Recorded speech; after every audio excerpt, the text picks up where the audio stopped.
Hey Kyle. Hi Robin. Hi Rhiannon. Hi Robin. Hi Rhiannon. Hi Kyle. Hi Rhiannon. Hi Kyle. Hi Robin. I'm Brandon, back at BCK. Hello. Brandon, Barry, Benny, Scott, Nicole, Willie, John, Ben, and Christy. Fun fact about Christy, she actually won a broken token insert last year from my little Spooning Meeples video from then. Yeah. Hi Spoons, Meeples, Meeples? What are we calling the Spooning Meeples Guild members? How about Spooning Meeples Guild members? So in my video I asked the question, what have you learnt from 2014 that you want to bring forward into 2015, or what do you want to change about 2015 in your gaming experiences? I guess life's too short to not enjoy gaming experiences the way that I want them to be. I want to really focus on older games that I've had for a while. I think I have a lot of opportunities to play new games with a lot of the people that I normally game with, and maybe that kind of draws me a little more into Cult of the New than I'd like. So I really like to focus on playing some older stuff that I have. I was given these nerd meeples for a Christmas present from the guy who hosts my Salem group, and he told me that I have to use them for all the games there at his house or I don't get to stay. So I'm just going to use them all the time so that I don't forget them. I think the biggest habit I'm going to be changing is I am going to try to not buy so many new games. Heck, I may not buy any new games as far as, going to Miniature Market, Amazon, cool stuff and things like that. I kind of made a little vow that as of now I was going to try not to do that. I wasn't going to limit myself to not buying. I would still go to a game store and buy some, and I've got a couple Kickstarters that I'm really looking forward to that I am going to back. But I'm going to try not to buy new games. I'm going to try to use the Board Game Geek auctions, and I'm going to try to use maybe eBay a little bit and get some used games and do it that way. I don't need to be the first to have games. I got into that habit where I was trying to be the first person. If something came, I had to have it. So I'm going to try to stop that and see what happens. I am also going to start keeping track of gameplays like in this little book. I saw some people doing it at BGG Con, and I thought it was a super great idea. Even though one of them, Jeff, didn't have many entries. I'm pretty sure it's something like 4 years of playing in the first fourth of that book. So yeah, I guess my goal then related to that would be to at least fill up my book halfway before the end of the year. So Christy, C. Marie on BGG, she is going to log all of her plays on BGG this year, which I would love to say is a habit that I'm going to try, but I know myself and I really doubt that's going to happen. But yes, I love her idea that it'd be really cool to go back and look at those stats.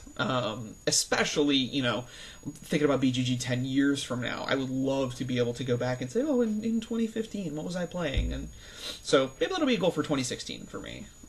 For me, there are two main things. There are a couple of small things on the side, and I'm not going to go into those, but the two main things are, first of all, cut down on the amount of Kickstarters I back, which so far I've been doing okay with, but it could still be better. The second thing was to buy fewer games, of which so far I can report in January I have bought 0 games, although the wish list has just exploded. So that's going to be really tough in February to see how that continues. But the main thing I wanted to do in 2015 is play the games I own. And to that extent I've decided that as we're involving the community more in Spooning Meeples this year, I thought it would be really fun to involve you in what games I get to play. So my plan is that each month I will put up a list of, say, 10 games from my collection that I haven't played before and that you guys will get to vote on. And I haven't decided exactly how many of those games exactly I will get to play, but certainly the top vote will always get to play. And I reckon that every game that gets 100 votes, shall we say? I don't know. Let's say if any game gets 100 votes or more, then I will also include that So if the top 2 have over 100 votes, then I'll be playing them. And then my plan is to talk about them in a future episode. So a kind of mini review for the games that you vote that I should play. What do you think? It'll be on the Spooning Meeples Guild, so hop over there and check it out. The links for the first 10 will be up soon. One of the things I wanted to know, and Kyle, you might have also asked this, but what are people excited about for gaming in 2015, just in general? I'm really excited to go back into my collection, play some games that I haven't played before. One of the things I'm really trying to do is a play it or trade it 2015, where if I've got a game in my collection that I had at the start of the year, and I don't get it played by the end of the year, I'm going to probably trade it away for something. There's kind of a pass on some games, like classics that I've played a bunch, and I know I'll play again, but maybe I'm a little burnt out on right now. My focus is going to be playing games that I haven't played before. I actually counted them up to about 19 unplayed games in my collection, which is really not cool. Main thing I'm excited about gaming in 2015 is the fact that I'll get to game more. I recently quit my second job, so I'm going to have more time for me and the kids and my wife to play games. Hasn't really worked out that way for the first month or so. We've been doing a lot more kid stuff than we have been gaming, but we've done our fair share and it's actually increased. And so I'm kind of looking forward to being able to stay at home more often and play games with my kids and my wife. So that's what I'm looking forward to in 2015. Benny Sperling at Benny275 said he's looking forward to Kraftwerken and also anything Daft Concepts is working on. Kraftwerken is a 3 to 4 player game that's due out in 2015 from ADC Backfire Entertainment, and Kraftwerken is about the golden age of driving and cars, based on the Benz family and something like that. Not too sure about the other details. Daft Concept, whose website is currently down, they do custom bits and pieces for games, which we'll be talking about more next week. John Dubois says he's looking forward to the US releases of Mysterium and Spyfall. Good news there, John, is that both games are going to be available in 2015. Mysterium is going to be available from Libelud, and Spyfall is going to be made available earlier this year from Cryptozoic. So, good news there. A Gateway Gamer runs through. They're really just excited to see what content comes out from people this year, and that's YouTubers, podcasts, hobby store stuff, and what games come out. I think that's something we're all really excited about, and that absolutely doesn't diminish calling it out. I mean, I think sometimes we all get kind of caught up in these challenges and stuff like that when new games come out, and it's totally awesome to be excited about those things. I'm obviously excited about Spooning Meeples this year and what you guys do and bringing in the community and how that all works together and what kind of super awesome things we can come up with. Willie Hung at Gameritis Guy is looking forward to creating some unique resolutions in order to get more involved in the board game community. Somehow, he says, well, I suggest Twitter and the Spooning Meeples Guild. So, and then we have Nicole Hoy, who's I Heart Museums on Twitter and BGG. And Nicole, we would love to see a video response from you next time. Well, if you want any help, let us know. And that actually applies to anyone. If you want help or any knowledge on how to submit a video for a follow-up, that'd be great. So Nicole is excited for conventions as well. And yeah, I agree with her that there's really something special and exciting about conventions, and if that's something that people can do, I really advise that maybe go a little out of your way to do it. I think it's something everyone should do at least once. So she just really wants to get together with folks, social media and being immersed in the hobby, which is actually something I think our hobby is great for in general, is that social media aspect of allowing people to be drawn in and in a really healthy environment. That's super cool. And Nicole's going to be going to the Gathering of Friends in April, and then hopefully BGG Con, which would be fantastic. And Nicole, I hope you can. And she's going to slow down buying new games as far as habits go, which is really something that I would like to do, and I think that's going to be a side effect of my 51 and 15. Like if I'm trying to play all these other games that I've gotten, just play a game once, maybe I might, kind of slow down on acquiring things.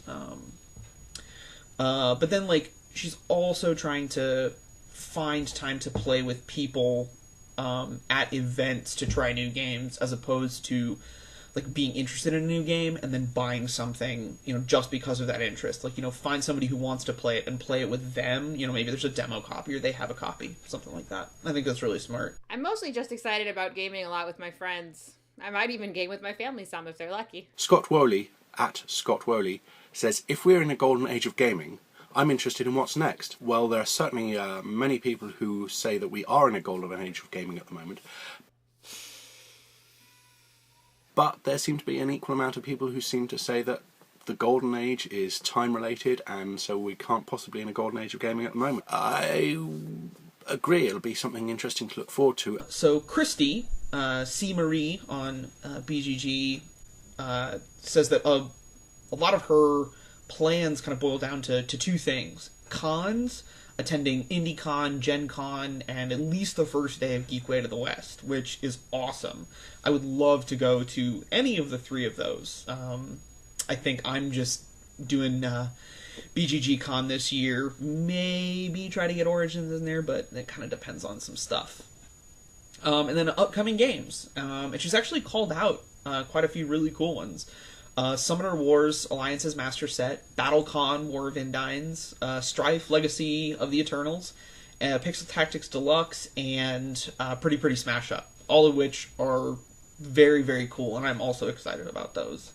Ben Maddox, at Ben is Ace, says, Discoveries! Did someone say sequel to Lewis and Clark? I'm going to China to wait outside the factory and get a warm copy. Well, Ben, I haven't heard anything about a sequel to Lewis and Clark, but if there is one in the works, I'm looking forward to it because it's got gorgeous artwork, and I actually think Lewis and Clark is a very underrated game. So I also wanted to know what challenges people were participating in for 2015. 2015 challenges. I did the 10 by 10 last year, and I didn't make it very long. We made it about halfway through the year, and I started to feel like I was being pressured into playing certain games. I like my gaming to be more organic. I like to just pull a game off the shelf and go and play it. I don't like having to schedule a game or feel like, hey, we have to play this. I kind of stopped it about halfway through. I love the meaning behind it, and I honestly think games should be played more. I just didn't like how it made me feel. So I kind of stopped that and made it about halfway. And for a challenge outside of the play it or trade it, I'm really just going to be trying to do a 51 and 15 where I have a unique play of at least 51 different titles. I've kind of wavered back and forth on whether or not I'm going to count games that I have played before. Because there are things like Imperial Assault or Pandemic the Cure, or, even games that I'd played prototypes of, like Ophir is upcoming, and, other stuff like that technically I've played before, but I might play in a new way in 2015. Like, I'll play an actual physical copy of Ophir, and not just the online version. And for Imperial Assault, I still haven't done the campaign mode for it. So, just things like that. Again, Gateway Gamer runs through would like to play old games in the collection and start thinning that out. So, I'm definitely on board with that. And they've been challenged themselves to make a padded turtleneck to cushion the blow of the throat punch in the odd chance that he or she ever meets Rhiannon. And that's probably good. Though I can say I've met Rhiannon in person, and I didn't get my throat punched, but I was close, especially when I asked for that glass back. I think you were also busy. My 2015 challenge is to throat punch Kyle every time he mentions that wine glass. First of all, it wasn't even a wine glass. It was like the bathroom glass from your hotel room. Second of all, you hand me a glass of box wine and let me go. Coming back, let's be honest. This year, though, we are going to do the 100 by 1 challenge, which is basically just 100 games one time at least. Last year, I think I did 136 according to Friendless. So if my stats uploads to BGG can be trusted, I think I can make that one. And in 2015, she's doing the 100 by 1 diversity challenge. That's playing at least 100 games once each. I really advise everybody go check out the BGG Guild. She actually has a link to her Geek List entry. So that's really cool. And she said already in January she's encountering repeats, which that's the thing I'm already struggling with my 51 and 15, so I can't even imagine 100. That's really exciting. And I'm also doing the 15 by 1, which is just, 15 new games to you in a year. And that's easy enough. I've got, I think at last count it was like 80, 89 new games on my shelf that I haven't played. So that should be an easy one too. And then she and her partner Adam are actually doing the 10 by 10, which is something I tried to do last year, but it fell through to a bunch of life stuff. They have a lot of games that are strictly 2-player, or games that are really good with 2 people. So like for 2 people doing a challenge, I think that's really good. I think that's really conducive to an atmosphere. And then getting into that 10 by 10 idea is really neat because like you can really explore a lot of those games. The 10 by 10 last year, what I did complete is actually what gave me my feelings on Gear World: The Borderlands, where after 2 or 3 plays, I really, really liked it. But then after my 9th play of it, I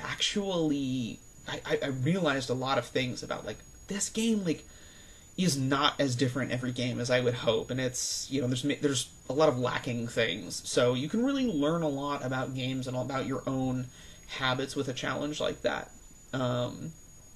And she's also going to try to remember to log all of her plays on BGG.